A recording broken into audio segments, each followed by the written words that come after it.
and welcome to Sibos 2018 in Sydney. I'm Hannah Wallace, and with me now is Eli Rosner, Chief Product and Technology Officer for Finastra, and we're talking about escaping legacy with new technology. Hello Eli, thank you for joining me. Thank you for having me. Now firstly, can you start off telling me what are the biggest challenges banks are facing with regards to innovation? I think the biggest challenge that banks are facing with regards to innovation is around a business model transformation. People talk about APIs, about cloud. I look at those things as technology enablers.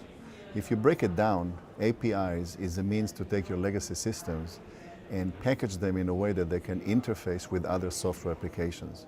So in a way, by using API, you're future protecting your business, because regardless of what happens with the interaction and the different modalities of interaction with consumers or corporates, you're protected because you can always play in that new ecosystem. And if you think about cloud, again, from a business model transformation, the cloud virtually enables you to put infinite amount of data as well as virtually infinite computing power in one place.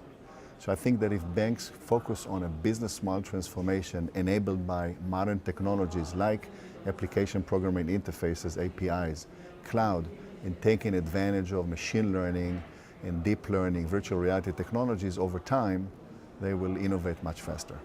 Fantastic, all right. And how can banks accelerate innovation?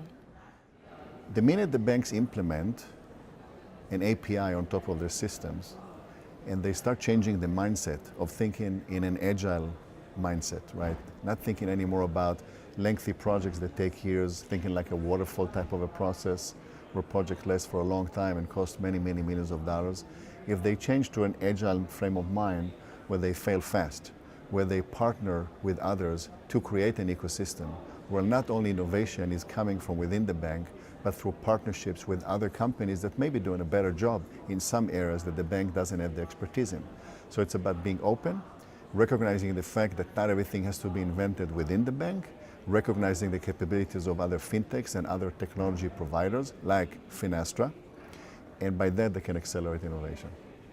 All right, and finally, if you could pick one thing for banks to focus on today, what would it be? I haven't yet seen any banks that emerge as Amazon or Uber or Alipay or WeChat. What characterizes those companies is that they developed a platform-based business model, and they developed portals and systems and ecosystems where they have diversification in their business. Banks see it on a gold mine. They have corporates and consumers in many cases. So even just on the merchant side, on the corporate side, they have merchants, they have the supply chain providers, CPG companies, and many other companies that they serve. So they have those entities on one side of the network where they can become a data aggregator. Banks have our trust. We trust them with the money. So they can bring parties together to create that ecosystem of trusted advisors, and by that, diversifying their business and grow through turbulent time where the economy is not doing that well in one area. Look at Amazon. They started as a book provider, then they have AWS, then they started delivering food with Amazon restaurants, and now they're lending money to merchants. So they have a very diversified business, and I think that the banks should be looking at adjacencies, leveraging the trust and the data that they have. Some good advice there. Eli, this has been a pleasure, thank you. My pleasure, thank you for having me. And thank you for watching.